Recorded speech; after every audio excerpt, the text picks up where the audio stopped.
오늘 우리에게 주시는 하나님 말씀은 구약 성경입니다. 여호수아 5장 1절에서 12절까지 말씀드리겠습니다.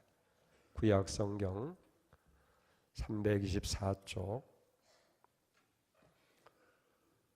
1절 말씀부터 받들어 봉독해 올리겠습니다. 요단 서쪽 아모리 사람들의 모든 왕들과 해변에 가난 사람들의 모든 왕들이 여호와께서 요단물을 이스라엘 자손들 앞에서 말리시고 우리를 건너게 하셨음을 듣고 마음이 녹았고 이스라엘 자손들 때문에 정신을 잃었더라. 그때 여호와께서 여호수아에게 이르시되 너는 부싯돌로 칼을 만들어 이스라엘 자손들에게 다시 할례를 행하라 하시매 여호수아가 부싯돌로 칼을 만들어 할례 산에서 이스라엘 자손들에게 할례를 행하니라. 여호수아가 할례를 시행한 까닭은 이것이니 애굽에서 나온 모든 백성 중 남자 곧 모든 군사는 애굽에서 나온 후 광야 길에서 죽었는데 그 나온 백성은 다 할례를 받았으나 다만 애굽에서 나온 후 광야 길에서 난 자는 할례를 받지 못하였음이라.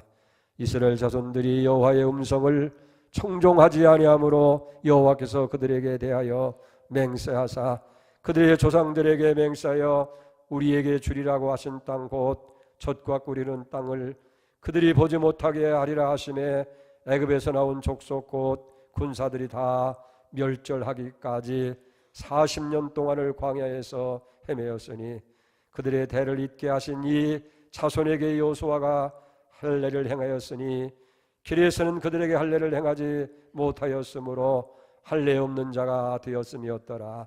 또 그 모든 백성에게 할례 행하기를 마침에 백성이 진중 각처에 머물며 낫기를 기다릴 때에 여호와께서 여호수아에게 이르시되 내가 오늘 애굽의 수치를 너희에게서 떠나게 하였다 하셨으므로 그곳 이름을 오늘까지 길갈이라 하였느니라. 또 이스라엘 자손들이 길갈에 진쳤고 그달 14일 저녁에는 여리고 평지에 유월절을 지켰으며 유월절 이튿날에 그 땅에 소산물을 먹되 그날에 무교병과 볶은 곡식을 먹었더라. 또 그 땅에 소산물을 먹은 다음 날에 만나가 그쳤으니 이스라엘 사람들이 다시는 만나를 얻지 못하였고 그 해에 가나안 땅에서 소출을 먹었더라. 아멘.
아멘. 귀한 찬양 감사를 드립니다. 위안이라고 하는 교회 성사학자가 그런 설문조사를 한 것이 있습니다. 오늘 교회의 존재 목적이 무엇냐라고 1천여 되는 교회 성도들에게 그렇게 설문조사를 했어요. 그런데 놀랍게도 89%의 대답이 나와 내 가정의 필요를 채워주는 것이다 라고 그렇게 답변을 했다는 거예요. 물론 교회가 우리의 필요를 채워주는 건 사실입니다. 우리의 영혼의 목마름을 해결시켜 주시고 갈증을 해결해 주고 여러 가지 공포와 두려움 가운데 있는 사람들에게 참된 평안을 주십니다. 그러나 이것이 교회가 존재하는 궁극적인 목적은 아니라는 거예요. 타락한 시대일수록 교회의 목적이 나의 필요를 채우는 것으로 그렇게 전락해 버리는 것을 보게 됩니다. 그러나 영적으로 부흥하는 시대는 교회가 하나의 수단이 아니라 목적이 되어지는 거예요. 여러분, 교회는 그리스도의 몸입니다. 주님의 신부예요. 그리고 교회는 하나님의 축복의 통로가 되고 축복의 근원이 됩니다. 하나님은 언제나 이 교회를 통해서 우리에게 복 주시기를 기뻐하시는 분이시다 하는 얘기예요. 많은 사람들이 그런 얘기를 합니다. 기독교는 마음의 평안을 얻을 수 있어서 좋은 종교다. 기독교는 신령한 체험을 할 수 있어서 참으로 좋은 종교다. 기독교는 하나님이 살아계셔서 언제나 우리에게 복을 주심으로 참 좋은 종교다. 물론 옳은 얘기입니다마는 그러나 교회, 우리 기독교가 거기에서 머무는 것이 아니라는 얘기예요. 우리가 성경에서 하나의 예를 듭니다. 마태복음 17장에 보면 예수님께서 제자들과 변화산에 올라가셨어요.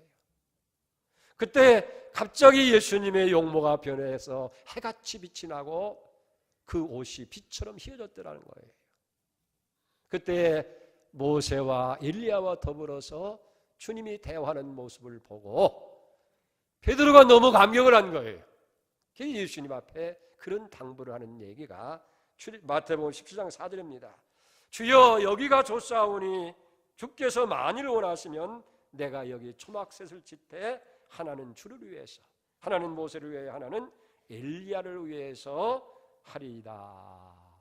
그랬더니 갑자기 빛난 구름이 저들을 덮으면서 하늘에서 음성이 납니다.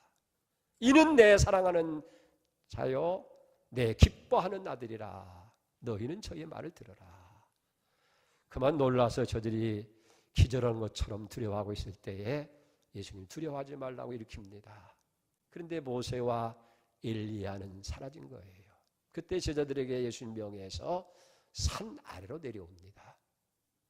산 아래는 많은 세상 사람들이 고통과 어려움 속에 이제 주님을 기다리고 계셨어요. 여러분 여기 보세요. 예수님은 모세의 초막을 거절하셨어요. 모세가 누굽니까?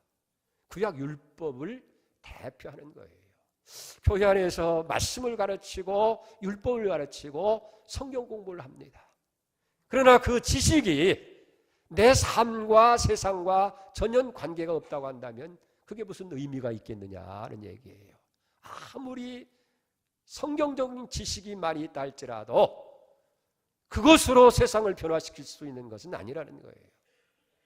교회가 성경을 가르친다고 해서 그것이 세상을 변화시키고 구원시킬 수 있는 것이 아니라는 거예요. 예수님께서는 엘리야의 초막을 거부하셨습니다. 엘리야는 뭐예요? 엘리야는 선지자, 예언자를 대표하는 거예요. 만약 하나님의 예언이 산꼭대기에 머문다고 한다면 더 이상 그것은 기독교일 수가 없다는 거예요. 그 예언이 사람을 치유하고 세상을 살리는 말씀이 되고 예언이 되어질 때에 비로소 그것이 가치가 있게 되어진다 하는 거예요. 여러분, 교회는 하나님의 주신 능력으로, 하나님이 주신 말씀으로, 하나님이 주신 계시로 세상을 변화시키고 구원해야 할 책임이 있는 줄 믿습니다. 예수님은 자기 자신을 위한 초막도 거절하게 된 거예요. 여러분, 오늘날 교회가 무기력하게 된 이유가 어디 있습니까? 예수님을 교회 안에 묶어두려고 하는데 여기에 문제가 있다는 거예요. 사실 예수님은 세상을 살아가셨잖아요. 그래서 세상에 오셔서 세상을 구원하신 거예요. 그리고 우리를 구원하셔서 하나님 백성 삼은 이유도 물론 하나님의 자녀로 살아가는 복도 있겠지만은 우리를 통해서 하나님께서 사랑하신 세상을 구원하시기 위해서 그렇게 하신 줄 믿습니다. 근데 여러분, 우리가 한번 이거 생각해 보세요. 지난 천수백 년 동안 교회는 초막을 짓는 일에만 매달려 왔습니다. 그리고 성도들은 주님을 그 성막 안에, 초막 안에, 교회 안에 가두어 두기만 급급하면서 살아왔다 하는 거예요. 그러다 보니까 세상에 대해서, 세상을 구원하는 일에 대해서는 무기력할 수밖에 없었다 하는 거예요. 그건 하나님의 의도가 아닙니다. 하나님의 뜻도 아니고 교회가 존재하는 목적도 아니라는 거예요. 교회의 진정한 목적은 어디 있습니까? 교회를 통해서 세상을 구원하는 거예요. 세상을 하나님의 말씀으로, 하나님의 은혜로, 하나님의 뜻으로 정복해서 하나님 나라 만드는 것, 여기에 성도의 목적, 교회 목적이 있다 하는 얘기예요. 오늘 교회가 건물을 갖는다고 하는 것도 마찬가지입니다. 우리의 평안과 안일한 신앙생활을 위해서라기보다는 세상에 어떻게 효과적으로 구원의 복음을 전파해서 세상을 정복하고 구원하느냐, 그 전초 기지로서 교회가 존재하고 필요하다는 사실이에요. 할렐루야. 자, 그렇다고 한다면 어떻게 오늘 우리가 이 세상을 주의 복음으로 구원할 수 있겠느냐 하는 거예요. 오늘 이스라엘 백성들이 본문의 말씀은 가나안 땅을 정복하는 그런 내용으로 구성되어 있는데 저들을 통해서 우리는 그 지혜를 배울 수가 있는 거예요. 첫째로 우리가 능히 세상을 구원할 수 있다는 그런 확신을 가져야 돼요. 오늘 여기 본문의 말씀 1절에 보니까 어떤 얘기가 나옵니까? 하나님께서 이스라엘 백성들을 요단강을 육지같이 건넜다고 하는 그 하나 사실 때문에 아모리 왕을 비롯해서 가나안 모든 왕들의 마음이 녹았고 정신을 잃게 되었더라고 기록하고 있어요. 1절을 보세요. 요단 서편의 아모리 사람들의 모든 왕과 해변의 가나안 사람들의 모든 왕이 여호와께서 요단물을 이스라엘 자손들 앞에서 말리시고 우리를 건넸음을 듣고 마음이 녹았고 이스라엘 자손들의 연고로 정신을 잃었더라. 아멘. 여러분, 뭘 염려하고 뭘 두려워하고 뭘 주저하느냐는 얘기예요. 우리가 구원받았다는 사실 하나만 가지고도, 우리가 하나님의 자녀가 됐다는 사실 하나 때문에, 우리 하나님이 우리와 함께 하시는 그 일 때문에 세상은 마음이 높고 사탄은 이미 정신을 잃어버린 줄 믿습니다. 오늘날 예수를 믿는 하나님의 자녀가 세상을 구원하는 데 있어서는 무슨 굉장한 믿음이 필요한 거 아니에요. 굉장한 신학적인 지식이 필요한 것이 아니라는 얘기예요. 예수님 뭐라고 말씀합니까? 너에게 가장 작은 씨, 겨자씨 알 만한 믿음만 있어도. 그래서 마태복음 17장 20절에 보세요. 너희 믿음이 적은 연고니라. 진실로 너희에게 이르노니 너희가 믿음이 한 겨자씨만큼만 있으면 이 산을 명하여 저리로 옮기라 하여도 옮겨질 것이요 또 너희가 못할 것이 없느니라. 할렐루야. 여러분, 이거 아셔야 돼요. 우리 예수 믿는 사람들에게는 이미 권세를 주셨어요. 권능을 주셨어요. 성령님이 함께 하시는 줄 믿습니다. 그걸 어떻게 알 수 있어요? 말씀을 통해서 알 수 있는 거예요. 마태복음 10장 1절에 보면 예수께서 그 12제자를 부르사 더러운 귀신을 쫓아내며 모든 병과 모든 약한 것을 고치는 권능을 주셨느니라. 귀신을 쫓아낼 수 있는 거예요. 모든 병을 치료할 수 있는 거예요. 약한 것을 고칠 수 있는 능력을 이미 우리에게 주셨다는 거예요. 그리고 우리를 이 땅 위에 세운 줄로 그렇게 믿습니다. 여러분, 이 세상은 하나님이 통치하는 거룩한 땅인 줄 믿습니다. 그래서 오늘 여기 본문 15절에도 보면 내 발에 신을 벗어라, 내가 선 땅은 거룩한 땅이다, 그렇게 말씀하고 있는 것을 보게 됩니다. 여러분, 우리가 이제 예배를 마치고 삶의 현장에 세상에 나가서 세상 사람들을 만나고 직장을 가고 여러 가지 일들을 행할 때에 이것이 세속적인 일이 아니라는 거예요.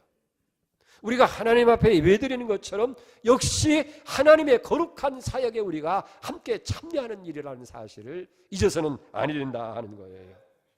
그렇기 때문에 목회자들만이 성령이 필요하고 기름 부으심을 받아서 능력 있게 일하는 것이 아니라 우리가 직장을 구원하고 또 학교를 구원하고 우리의 사업장과 우리의 주변 사람들을 구원하기 위해서는 우리에게도 성령의 기름 부으심이 필요한 거예요. 그런데 이미 우리에게 그 성령을 주신 거예요.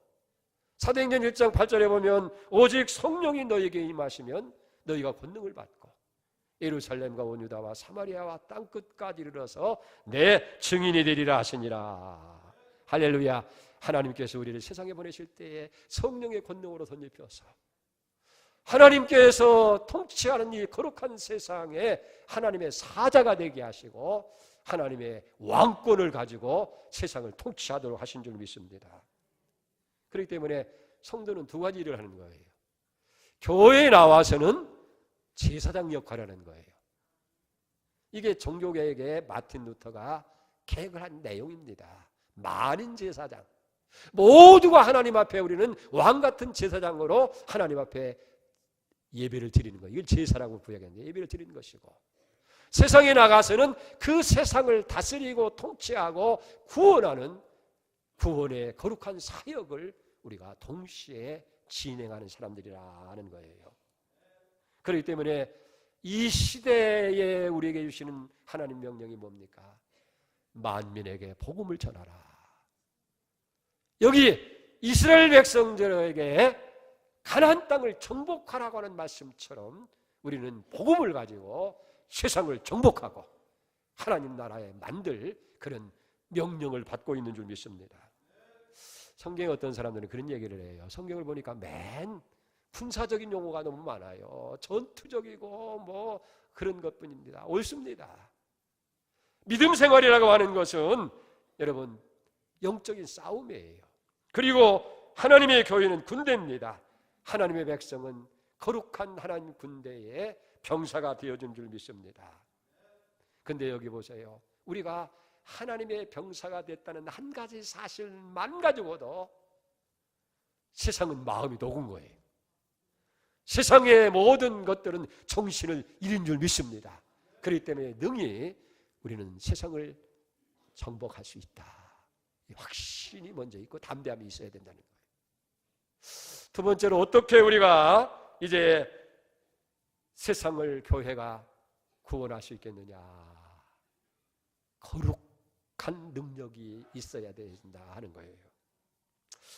자, 이스라엘 백성들이 오늘 본문에 보면 요단강을 기적같이 건넜잖아요. 물이 막 넘쳐 흐르는데 저들의 제사장이 법궤를 메고 발을 들여놓자마자 육지같이 물이 쫙 갈라져서 그 요단강을 육지같이 걷는 거예요. 자, 그랬을 때에 여기 이스라엘 백성들이 어떻게 했어요? 아마 급한 마음이 생겼을 거예요. 자, 이제 우리가 여기 요단강을 건넜으니 적이 공격해오기 전에 교두보를 설치하자. 요단강을 건넌 이 여세를 몰아서 우리가 한 족속이라도 더 멸절을 하자.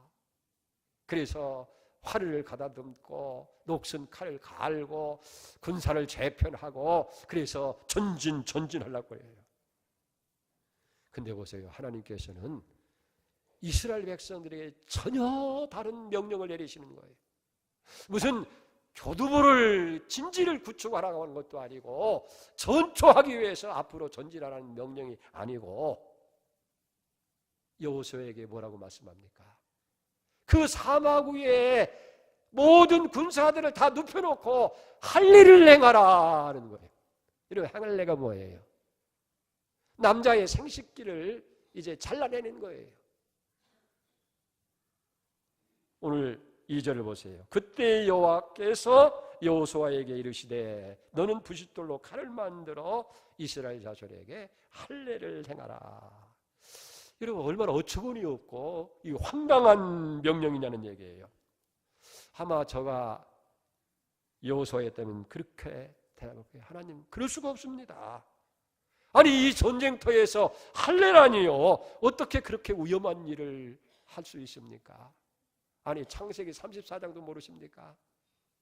야곱의 아들들이 거짓으로 너희들과 통혼할 테니까 할례를 우리처럼 행하라. 세겜 족속이 그렇게 말해놓고 저들이 다 남자들이 할례를 받고 고통 중에 있을 때에 이 야곱의 아들들이 다 가서 세겜 족속을 전부 다 쳐 죽인 사건이 있습니다.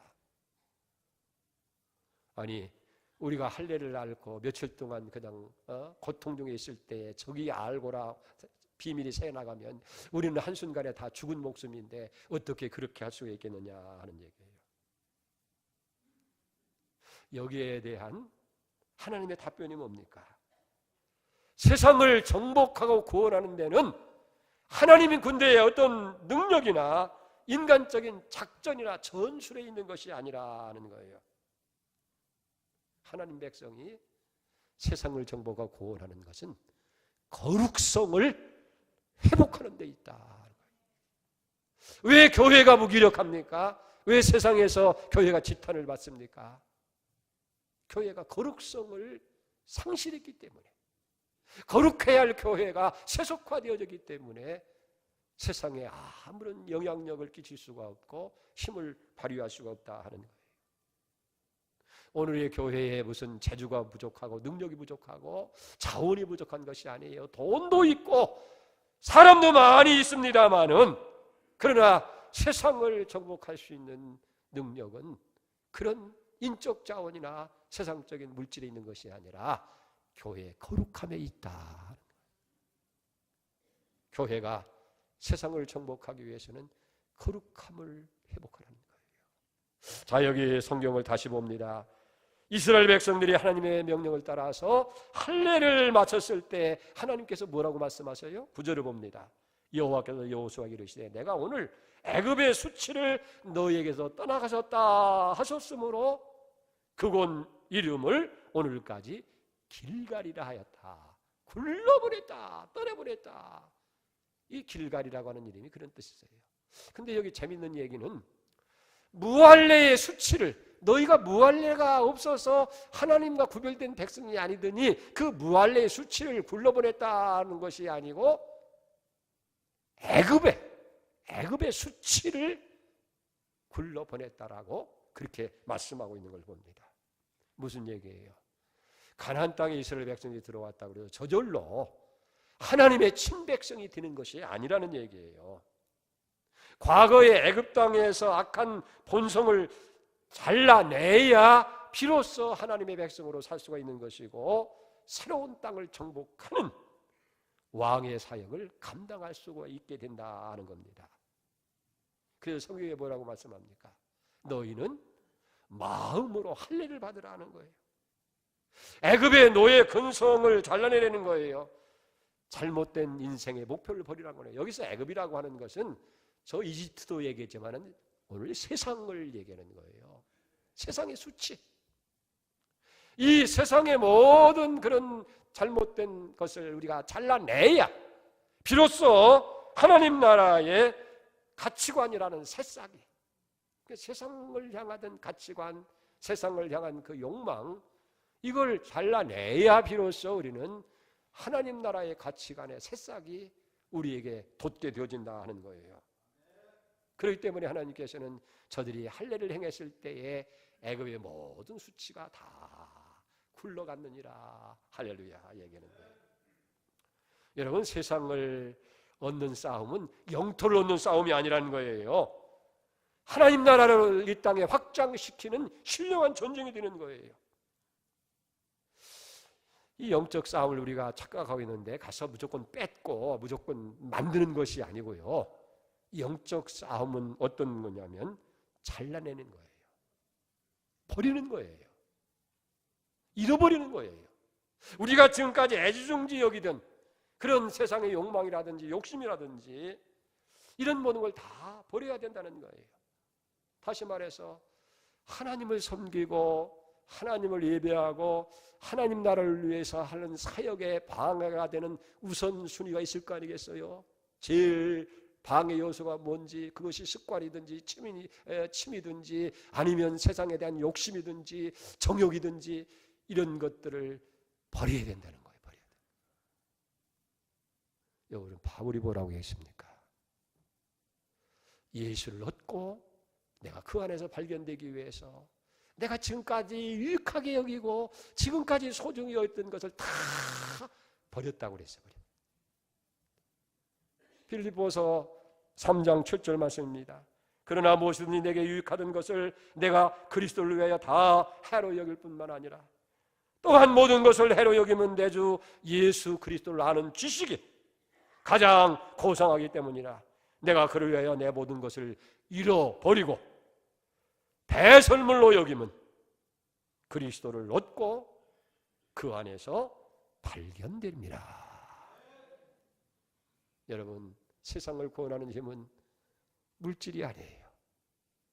어떤 프로그램이 아니고 교회가 우리가 거룩성을 회복하는 거예요. 그래서 할례를 행해라. 오늘 여러분들의 마음에 있는 모든 악한 습관이나 세속적인 가치관이나 할례를 해서 다 잘라버리는 역사가 있기를 주의 이름으로 축원드립니다. 그럴 때에 세상의 수치가 다 굴러갔느니라. 하나님께서 그런 음성을 위해 들려주시는 거예요. 할렐루야. 세 번째로 승리의 축제로 우리는 정복할 수 있다 하는 거예요. 할렐루야. 하나님께서 이스라엘 백성들에게 유월절 축제를 가지라는 거예요. 10절을 봅니다. 이스라엘 자손이 길갈에 진을 쳤고 그달 14일 저녁에는 여리고 평지에 유월절을 지키고. 그런데 전쟁을 앞두고 잔치판이 벌어진 거예요. 싸우기도 전에 승리의 축제를 여기 벌리고 있다 하는 거예요. 그러고 보면 사실은 저들이 여기 중요한 영적인 의미가 있네. 싸우러 간 것이 아니에요. 싸움은 이미 하나님께서 다 이겨놓고 이스라엘 백성들은 그 승리를 취하기 위해서, 그 승리를 확인하기 위해서 여기에 간 줄로 그렇게 믿습니다. 그러니까 이건 전쟁이 아니라 잔치라는 거예요. 하나님의 승리, 하나님께서 이루어놓으신 것을 저들은 보면서 감사의 축제를 하나님께 드리고 있는 모습을 보게 되어집니다. 이 가나안 전쟁은요, 싸워서 취하는 전쟁이 아니라 이겨놓고 싸우는 전쟁이에요. 여러분, 그 부전승이라는 게 있잖아요. 부전승. 네? 우리도 교회에서 정초가 되면 남선교회 가지고 이 팀별로 만들어 가지고 각 기관이 만들어 가지고 팀을 짭니다. 근데 제일 좋은 게 뭐냐면 부전승이에요. 부전승. 싸우지 않고 올라가는 거예요. 이러면 싸우면은요, 신승이라는 게 신승. 가장 겨우겨우 이기는 것. 역전승이 있어요. 그건 아주 막 다 치다가 마지막 간에 이제 어떻게 해서 이기는 걸 갖다가서 역전승이다. 얼마나 힘들고 얼마나 피해가 많아요. 그런데 기권승, 부전승, 이건 거저먹게요. 그러니까 이 가나안 싸움은 부전승이라는 거예요. 하나님이 다 이겨놓은 싸움. 그래서 저들은 그 가나안 땅 전쟁을 하기 전에 승리의 잔치를 여기 벌이게 된 줄 믿습니다. 여러분, 구원이 뭐예요? 구원이 예수님의 십자가의 그 승리를 내 것으로 받아들이는 거예요. 그게 구원입니다. 이미 예수님이 세상을 다 이겨놓으라. 사탄의 권세의 모든 걸 다 이겨놓으시고 구원을 완성해 놓으셨는데 우리는 그 구원을 아멘, 그 믿음으로 받아들이는 것. 이게 구원이에요. 그렇기 때문에 여러분, 주님께서 이긴 그 승리를 나의 승리로 받아들이고 그걸 기뻐하는 구원의 잔치, 이게 바로 여기 유월절 잔치인 줄로 믿습니다. 여러분, 누가 세상을 정복할 수 있어요? 누가 세상을 구원해낼 수 있어요? 구원의 감격이 있는 사람이에요. 그저 주님만 말만 들어도 가슴이 벅차오르고 십자가만 바라봐도 핑하고 찡하고 가슴이 울리고 눈물이 나고 내가 구원받은 한 가지 사실 때문에 우리는 하나님 앞에 감사하고 찬양할 수 있는 사람, 그 사람이 바로 세상을 구원할 수 있게 될 줄로 믿습니다. 여기 여호수아 6장 16절 하반절에 보니까 그렇게 선포하시는 거예요. 여호와께서 이 성을 너희에게 주셨느니라. 무슨 얘기예요? 하나님은 그 선언을 지금도 우리에게 하고 계신다 그 말이에요. 성남을, 광주를 너희에게 주셨느니라. 오포를, 모현 땅을 너희에게 주셨느니라. 지금 태연동동에 아파트에 많은 사람들이 다 입주를 하고 있는데 거기도 너희에게 주셨느니라. 대한민국을 너희에게 주셨느니라. 세계 열방을 너희에게 주셨느니라. 하나님께서 우리에게 선언하고 계시다 하는 거예요. 그래서 우리는 하나님이 이 땅을 우리에게 주셨다, 그 감격의 함성을 지르게 될 때에 어떻게 했어요? 여리고성은 와그리 무너지는 역사가 일어나게 되어진 줄 믿습니다. 그렇기 때문에 그리스도인의 함성은요, 무슨 믿지 않는 사람들의 탄식 소리나 여기 낙심한 심령들의 한숨 소리가 아니고 하나님께서 이루는 성취를 바라보면서 하나님께서 싸워서 이겼노라 승리의 외침인 줄 믿습니다. 그럴 때에 모든 장벽들이 여기 무너지는 거예요. 성남 땅이 무너지게 되고 오포 땅이 무너지게 되는 것이고 타전동도 무너지게 될 것이고 대한민국이 무너지게 될 줄로 믿습니다. 이 성을 너에게 주었노라. 이 선언 앞에서, 이 외침 앞에서 질병의 영들이 무너져 내리고 가난과 저주의 장벽이 무너져 내리고 사탄의 견고한 진지가 무너지고 부정의 시각들이 무너져 내리게 되고 실패와 좌절의 벽이 무너져 내릴 줄로 믿습니다. 그래서 기뻐하는 거예요. 마지막으로 믿음과 순종입니다. 오늘 본문 말씀 다음에 6장에 보면 가나안 첫성 여리고 성을 정복하는 방법이 나오게 되어지는데 너무 황당해요. 온 백성을 동원해서 매일 여리고성을 돌라는 거예요. 6장 3절에 봅시다. 너희 모든 군사는 성을 둘러 성주를 매일 한 번씩 돌되 엿새 동안 그렇게 하라. 지금 이스라엘 백성들이 이 가나안 여리고성 주변에 소풍 나온 것도 아니고 그 성이 얼마나 견고한지 관찰하기 위해서 나온 것이 아니라 그 땅을, 그 성을 정복하기 위해서 이제 전쟁을 벌여야 하는데, 아니 하나님께서는 뭐라고 말씀합니까? 백성과 군사를 총동원 해가지고 매일 한 번씩 엿새 동안 성을 도우려고 그렇게 명령하는 거예요. 아니 성을 도는 것과 여리고성을 점령하는 것과 무슨 관계가 있겠어요? 아무런 상관이 없어 보입니다. 얼마나 무모한 짓이고 얼마나 위험천만한 일이냐는 얘기예요. 그렇게 이스라엘 백성들이 행진해서 도는데 갑자기 성문을 열고 여리고성 군사들이 도전해 온다면 어떻게 이걸 감당해요? 패전할 수밖에 더 있겠느냐 하는 거예요. 그런데 그래서 사람들은 이 전략가들이 뭐라고 얘기하냐면 그걸 황당전법이다 그랬는데, 황당, 너무나 황당했어. 그런데 이 황당한 전법에 메시지가 있어요. 하나님의 영적인 교훈이 있다는 거예요. 그게 뭡니까? 인간의 생각, 인간의 눈에는 그것이 황당하고 위험천만한 일처럼 보일런지 모르지만은 하나님께서 내가 한다. 이 전쟁은 내가 싸운다는 거예요. 너희가 싸우는 것이 아니라 내가 싸우겠다. 할렐루야. 하나님이 하신다는 메시지인 줄 믿습니다. 그래서 앞에 어떻게 해요? 법궤를 앞세우는 거예요. 법궤. 제일 먼저 하나님의 법궤를 앞세우고 이스라엘 백성이 그들을 따라가는 거예요. 여러분 이게 인생길인 줄 믿으시기 바랍니다. 항상 하나님께서 우리 앞에 가시는 거예요. 이 사실을 깨달은 이사야는 너무나 놀라운 말씀을 우리에게 주잖아요.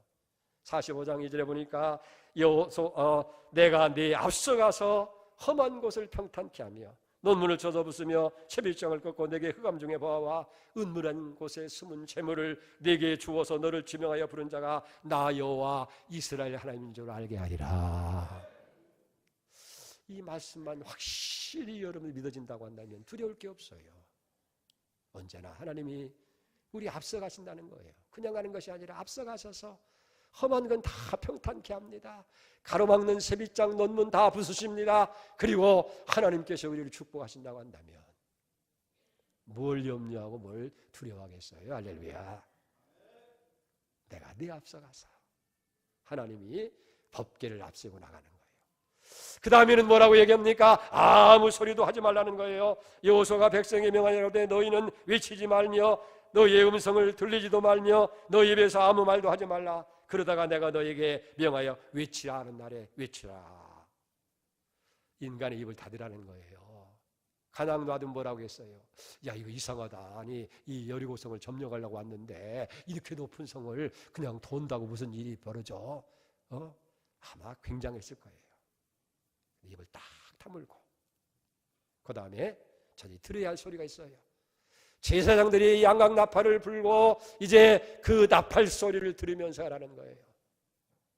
나팔 소리는 하나님 말씀인 줄 믿습니다. 하나님 말씀만. 너희는 가만히 있어서 오늘 너희를 향해서 행하는 여호와의 구원을 보라. 사랑하는 성도 여러분, 하나님께서는 우리에게 세상을 구원할 책임을 우리에게 주셨어요. 이게 교회에 세우신 목적이고 교회가 존재하는 이유고 21세기를 살아가는 우리의 사명이라 그 말이에요. 사랑하는 여러분, 이게 우리 교회의 비전이고 교회의 사명이 되는 줄 믿습니다. 우리 교회는 세상을 정복하고 구원해야 할 하나님의 군대라는 거예요. 재미있는 얘기가 있어요. 동물원에서 애기 사자가 엄마 사자에게 물었어요. 엄마, 왜 우리는 목덜미 이렇게 무섭게 털이 많이 났어? 얘야, 그건 밀림을 호령하는 밀림의 왕의 표시란다. 엄마, 그러면 왜 우리 발과 이 발톱은 이렇게 사납게 생겼어? 그건 먹잇감이 있으면 딱 가채기 위해서 이렇게 됐다. 엄마, 그러면 왜 우리 이빨은 이렇게 날카롭게 생겼어? 그건 한번 먹이를 물면 놓지 않고 그렇게 먹잇감을 먹게 하기 위해 됐다. 그런데 엄마, 그런데 우리는 왜 동물에서 놀고만 있어? 그랬더니 엄마가 그래, 그게 문제란다. 그게 문제란다. 오늘 교회에게, 오늘 우리 성도들에게 하나님께서 능력을 주신 거예요. 네? 그래서 우리가 구원받았다는 이름 하나만 가지고도, 하나님의 자녀가 됐다는 거 하나만 가지고도 하나님이 우리와 함께하는 거 아니어도 세상은 정신 잃고 놀고 있는데 우리는 무기력하게 예수 믿는 걸 부끄러워하고 이 놀라운 복음을 선포하지 못하는 안타까운, 이게 오늘 교회의 모습이 아니냐 하는 거예요. 지난번 5개의 그리스도를 만나고 끝나고 열흘 만에 리유니언이라는 것이 지난주에 모였잖아요. 그런데 그때 저 고양시의 창대교회에서 온 17살 어머니 따라서 이 그리스도에 참여했던 고등학교 학생이에요. 그 하나님을 만나고 영적으로 큰 변화가 일어나고 감동했는데, 이걸, 이 기쁨과 이 놀라운 소식을 학교 친구들한테도 알리고 이게 해야 될 텐데 과거에는 예수 믿는 걸 부끄러워하고 그냥 교회 다니는 것이 뭔지 모르게 창피하고 쑥스러웠는데 이상하게 그날은 담대하게 입술이 열려서 자기가 복음을 전하더라는 거예요. 그래서 학생들한테도 전하고 선생님한테 전했는데 다 그걸 아멘으로 받아들이더라는 거예요. 그러면서 그가 마저 고백해 본 줄 아닙니까? 여러분, 전도 별거 아니대요. 내가 입을 열어서 전하니까 우리 친구들도 예수 믿는다고 하고요. 선생님도 받아들이더라고요. 복음 전하는 거 별거 아니에요. 예? 이미 저들은 다 정신을 잃은 건 상황이에요. 우리가 정말 하나님의 거룩성을 회복하고 하나님이 우리에게 함께 하시는 사실을, 승리를 가지고 나가 외칠 때에 복음의 역사가 놀랍게 일어나게 될 줄로 믿습니다. 그래서 성남을, 광주를, 우리가 대한민국을, 온유를 정복하는 그런 전도의 야성을 회복하는 여러분 되시기를 주의 이름으로 축복합니다. 하나님 아버지 감사합니다. 동물원에 갇혀있는 사자가 야성을 잃고 그저 사람이 던져주는 먹이로 만족하는 모습이 하나님의 능력을 가지고 있으면서도, 하나님의 백성으로서 능력을 소유하고 있으면서도 우리는 무기력하게 입 다물고 있는 저들이 아니겠습니까? 주여, 입을 열어 복음 전하게 하시고 세상을 정복하고 구원할 사명을 감당하는 우리 모두가 되게 해 주시옵소서. 예수님의 이름으로 간절히 기도 올려옵나이다. 아멘.